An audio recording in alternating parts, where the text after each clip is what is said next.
and very warm welcome to this episode in which I'm going to talk about top tips for managing meetings effectively. Jokingly, it's always said that meetings are where people discuss for hours in order to draw minutes. There's another joke about it, wherein it's said meetings are the discussions on what they discussed in previous meetings in order to discuss it in the future meetings. Leaving jokes apart, on an average, 1/3 or half the time of a professional executive is spent in meetings. How many of them actually reach to the purpose for which they've been called?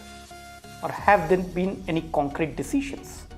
So meetings are always called for taking decisions, making a well-informed decisions, or building a consensus, so on and so forth.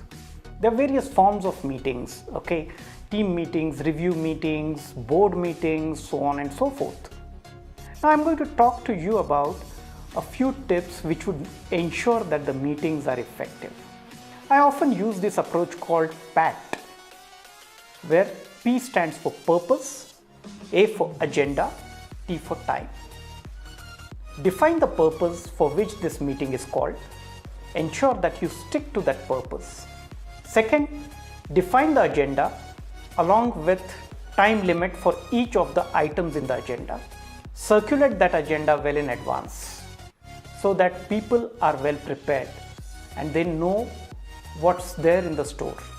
For example, if it's a review meeting, we say that first introduction, then followed by 20 minutes or 25 minutes presentation on project milestones, 10 minutes discussion on the decisions to be taken, and rest 10 minutes on conclusion.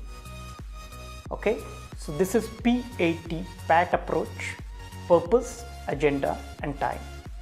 Second thing that I always advise in terms of meetings to be managed well, it's very important that you define who's going to chair the meetings, who's going to record the minutes, and most importantly, who is also going to be participant and observers. So divide your audience into two: A, participants; B, observers.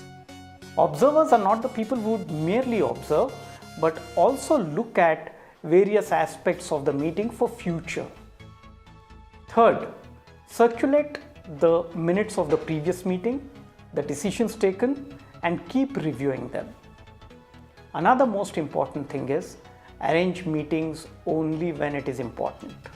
There are various online tools available such as Messenger, a collaborative whiteboard, so on and so forth.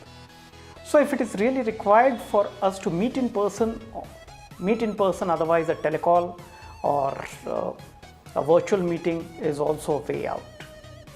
Always remember, if you want your meetings to be productive, use these approaches: PAT, define the agenda, divide people into observers and participants, and most importantly, if any irrelevant topic comes out, simply say that you'll take it offline and have it one-on-one rather than discussing it into the meetings.